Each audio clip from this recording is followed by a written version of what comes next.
All right, everyone. Happy New Year. It is the year 2022, soon to be the year of the dragon once February 1st comes around for the Chinese New Year. With that, I am your host, Rayron VR. Welcome to episode one of our brand new podcast, the MangaVerse. Now, if you would have asked me, Rayron, would you do a book club? I would have told you, heck no. Books, I want to stay away from the books as far as possibly can. But something interesting happened. Manga came into my life, and there's been some great stories. I've been looking for good escapism, good stories, good character developments, good worlds to get lost into. And with the way modern Hollywood has been going, I've been searching for these good stories. And I knew manga was kind of a thing back when I was in college. Bleach was actually the very first one that came to my awareness. My roommate started reading a ton of Bleach. And at the time, I was just more of a gamer back then. I really wasn't paying attention to manga or anything like that. And, obviously, I grew up with Sailor Moon. So that was all my anime front. And then it wasn't until a couple years later, around 2013, they started to re-release the manga for Sailor Moon, and that got me into manga, and especially exploded last year. And I really want to continue to focus on this wonderful platform. This I don't know how else to describe it, but it is such an interesting thing that we can explore stories, explore heroes, explore characters in multiple volumes. Unfortunately, it has gotten a little more expensive. Usually it's around $7. Now it's kind of doubled that, 14, 15, thanks to inflation of the time of this stream. But there are some great stories to explore. Um, it's great to see new manga coming out. And today we're going to look at one of those. So, let's get started. So today on the MangaVerse podcast, we're going to explore.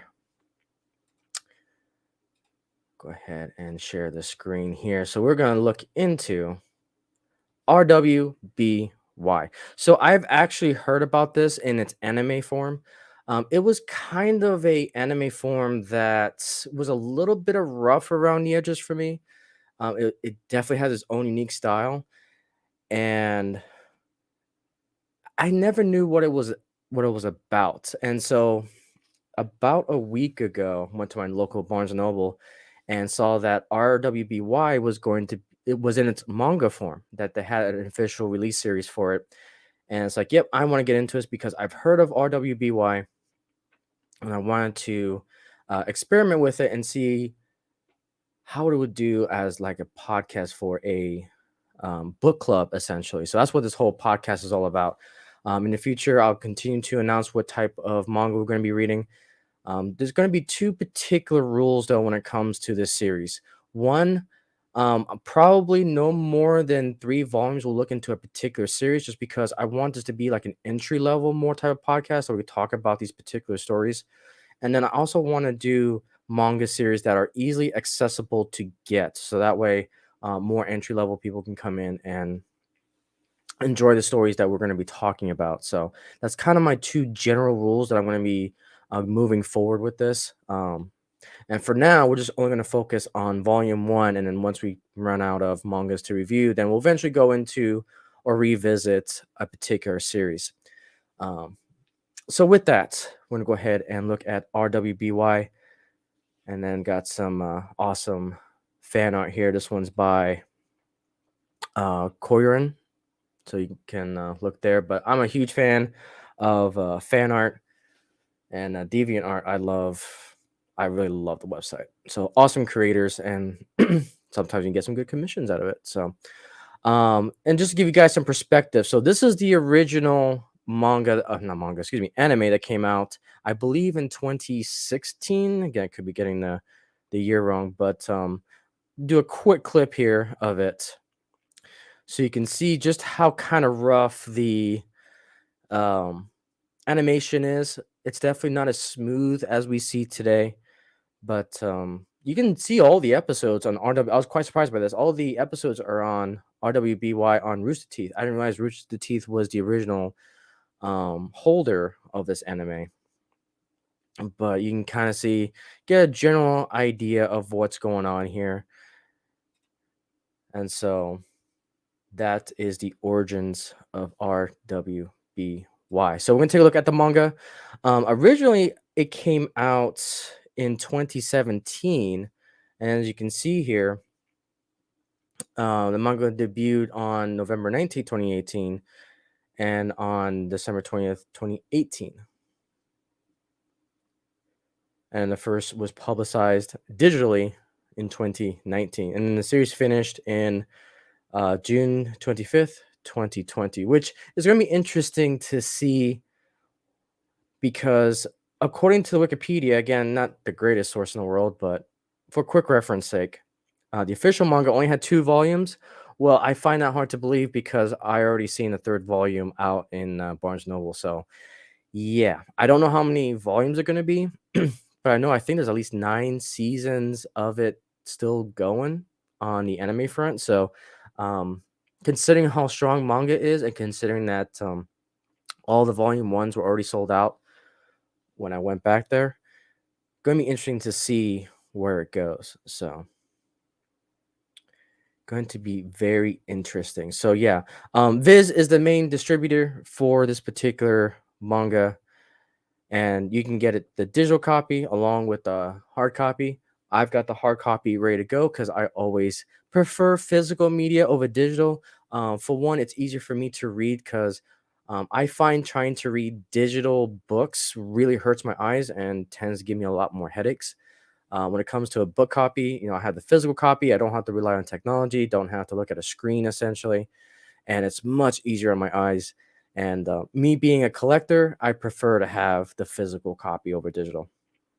So there's volume 1, volume 2, and then as I mentioned earlier, volume 3.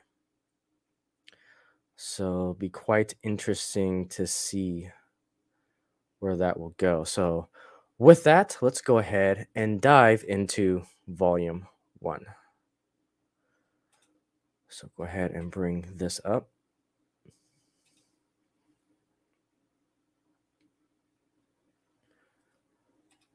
All right, so here we are.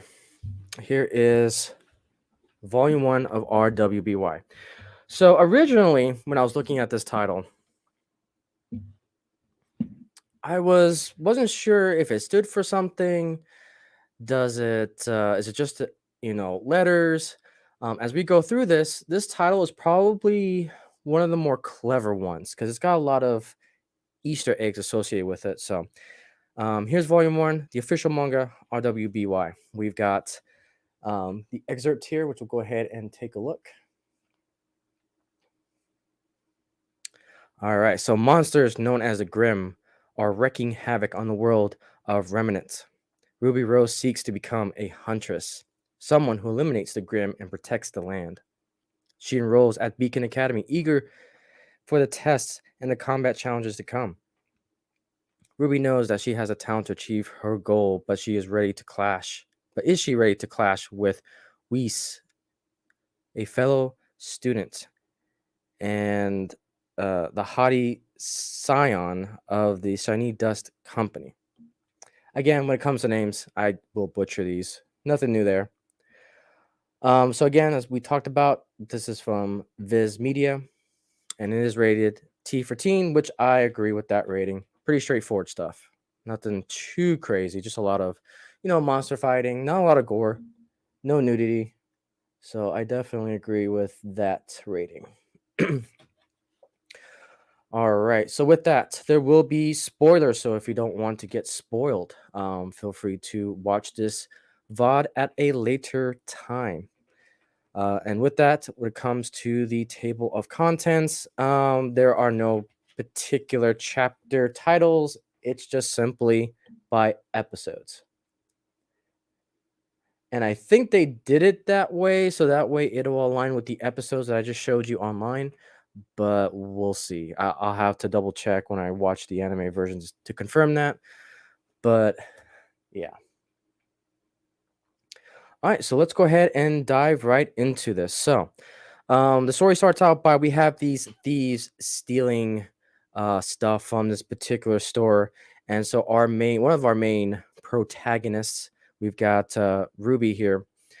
If I remember correctly, is it Ruby Rose? Yeah, Ruby Rose. I almost getting that confused with Batman or Batwoman, I should say. But, anyways, so we got our one of our main protagonists here, Ruby, who tries to stop this particular gang of thieves and was somewhat successful. Unfortunately, she stopped the action from happening, but then there was another kind of boss in there that stops her from fully accomplishing her goal. But after that first little introduction of our main protagonist, we get introduced to the older sister, Yang. And these two have been kind of nominated to go into one of the four academies in this universe. One of them is called the Beacon Academy. So I'll show you guys that right here. So nice drawing of the academy. So the minute that they start talking about the lore of this universe, it reminded me of one thing, and it reminded me of Harry Potter.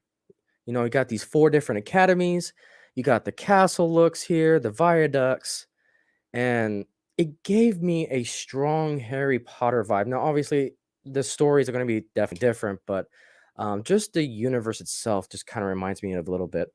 So that is our Beacon Academy. And so these particular academies, they train up the huntress and the hunters. Basically, these super warrior individuals that have special abilities that use a special power called dust. I mean, it's dust. You know, it is what it is. The story doesn't go too much into this ability. They just talk about it for a panel or two. And hopefully, we get more information on it as we progress. And then with that, these particular academies, we get introduced to the dean and our protagonist and her sister, Ruby and Wes. They have to go through a trial or training to become a hunter and huntress. And in this process, we also meet some additional, um, I don't want to say cadets because they don't really say what the students' names are, but we get introduced to some more characters. We get introduced to Weas. We get introduced to Blake. Make sure I said that right. Yeah. And we also get introduced to Jaylene, Nora, Parabel, and Lyria. So I do apologize if I'm definitely not pronouncing these names right, but we get introduced to 8 more characters in this story. Now that's going to be important, and we'll talk about that here in a few minutes. So with that, with these particular 8 students of this academy, they get kind of a history and a background to what is going on when it comes to hunters and huntresses. And so we get a nice look into kind of the background of our main villains in this universe. So these particular monsters are called the Grime, pure destruction in physical form. And it's the job of the huntresses and the hunters to stop these threats from appearing and banish them back into the darkness. So that is basically how we get set up. And, you know, it just, our students here basically, you know, get that history lesson. Again, very similar to Harry Potter and how things are going. You can see that they're in this assembly hall with our dean here. And then we have our main heroes here in a dormitory ready to be trained up. And so we continue to get a little bit of character building. We get introduced to all the 8 characters. And then we go into our first challenge for our main heroes. We go into the Beacon Cliffs. Now, it didn't really explain what exactly the Beacon Cliffs are, if it's like a simulator or if it's actually real world environments, but um, the area definitely felt like a little bit like Fortnite and all these like battle royale type of worlds that you jump into it and then you don't necessarily have like the circle that's coming to a center for like the king of the hill matches, but it's basically an area where all these grime monsters are spawning. And so our main dean of this particular facility has an interesting rule for our heroes. And that rule is that the first person that you come across will be your partner for the next 4 years. And so we get them dropping into this particular area, and then they go seeking each other because they have to scatter about and then walk around. And when they find their teammates, essentially, then that's the team that they're going to be with for the rest of the time.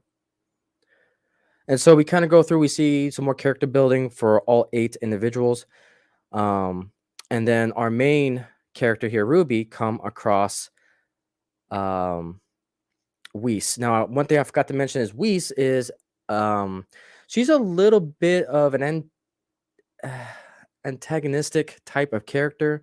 She's a princess and she's very stuck up, very, how can I describe it? Stuck up, very bratty, very rude. And so um with our particular main hero, Rwby, she realized that in order to be the huntress that she wants to be, the hero that she wants to be, she realized she's got to follow the rules. And so she eventually, I don't want to say realizes that, because of the rule that they met first, they eventually team up. She saves Whisa's life from a grim bear looking thing. And then as we continue to progress, um, we basically start to see two groups start to form. We start to see Rwby, Whis here. We also get Blake and Yang all kind of come together. And then we also get our other group of 4, Jaylene, Nora, um, Parable, and Lyria kind of come together. And they go through their trials, their character building. And one little criticism that I do have about this, though, is that for an artist depicting these characters, the one thing that I really look for is character detail and character design when it comes to the illustrations and the caricature of our heroes, because especially in this manga, I had to kind of read it twice just so I can identify the characters, because sometimes if the characters don't have that much detail or different characteristics, I got really confused that, hey, there's actually 8 characters here, because it feels like it's the same character going through the panels. But upon another reread, I realized, oh, there's actually 8 people here, 2 distinct groups. So, but with that, um, our groups start to encounter the grim monsters. And so our 8 characters realize they have 2 big monsters, 2 grim monsters they got to go up against: a scorpion looking grim monster, and then another monster called Nevermore. And I think that was kind of a callback to Edgar Allan Poe with Nevermore. I think there is an Easter egg that lies in there, but it's basically a big giant raven. So again, I think there's a lot of callback to Edgar Allan Poe, which is pretty cool. But our heroes quickly realized that they have to split up in 2 different teams: one to deal with the Nevermore, one to deal with our giant scorpion. And so they do their abilities, and it becomes very clear who becomes the leaders and the true heroes of these 2 particular groups. Um, Rwby realizes the strengths of each team member: Rwby, Weiss, Blake, and Yang. And so they were able to defeat the Nevermore. And then on the opposite end, we had okay, camera, you can work. But anyways, Jaylene, Nora, or is it Nova? I've probably been saying that wrong. It's probably Nova. Okay, let me double check. I want to get this right.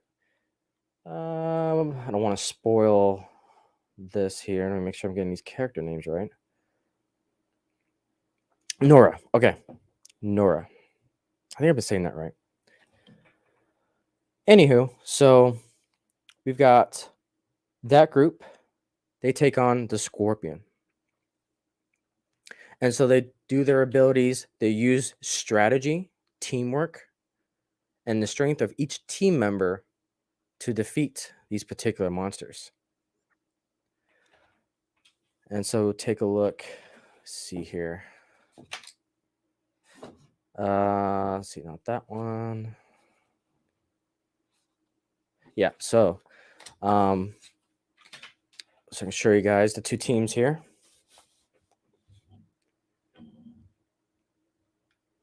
So there are our characters. So we got the Rwby, Wes, Blake, and Yang. And on this side, we got Jaylene, Nora, Parable, and Leah Ray. And this panel, I think, was probably my favorite because you get to see, okay, this team is going to tackle the Nevermore Raven. And then down here, we're going to have this team fighting the Scorpion. So overall, this was easily my favorite panel of the manga.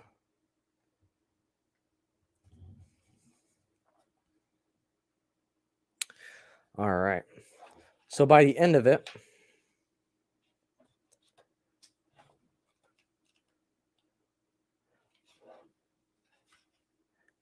our heroes were able to defeat both of the villains, or the monsters, I should say, the Grim Monsters. And our dean here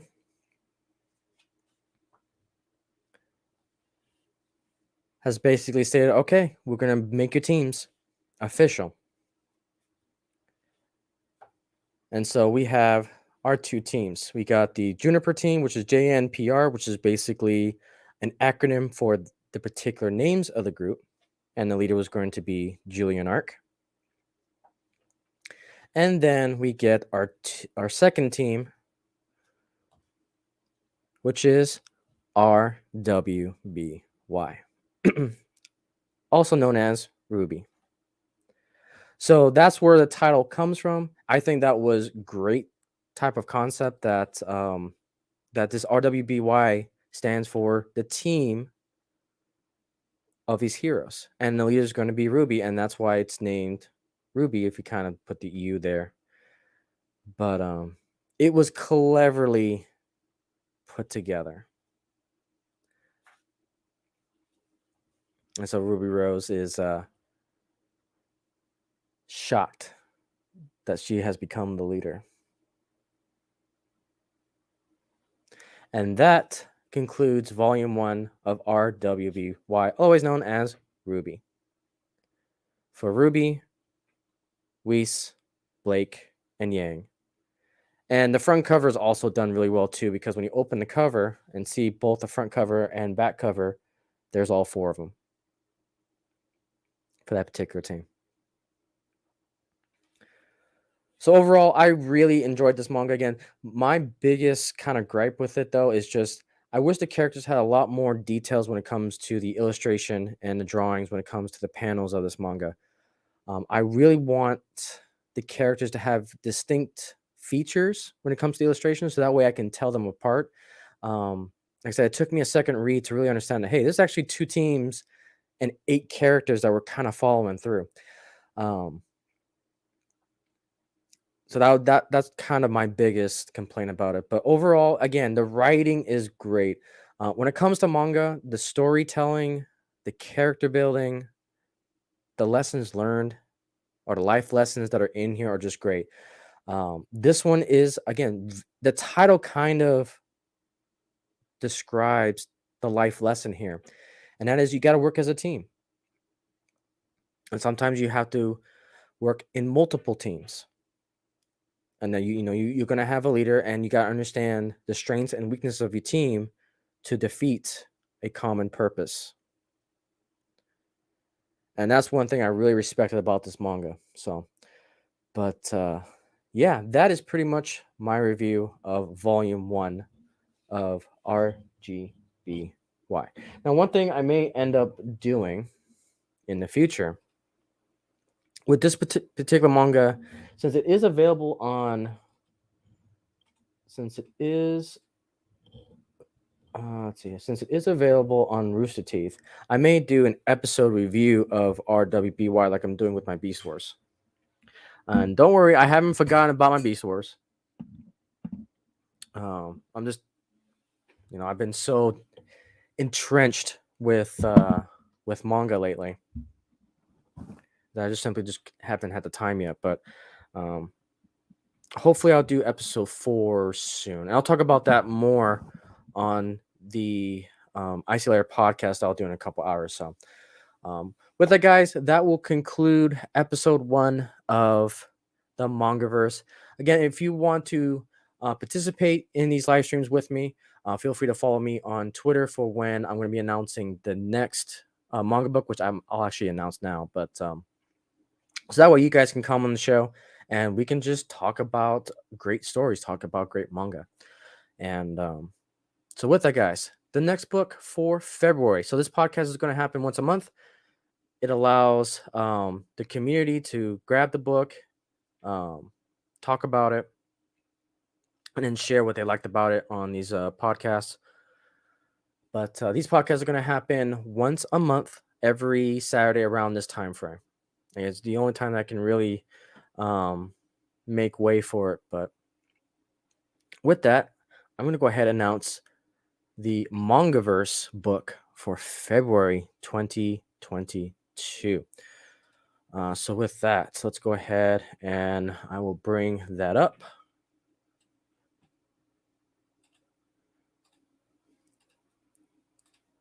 And that's going to be Chainsaw Man Volume 1. So that is going to be the next book for the MangaVerse that we will dive into.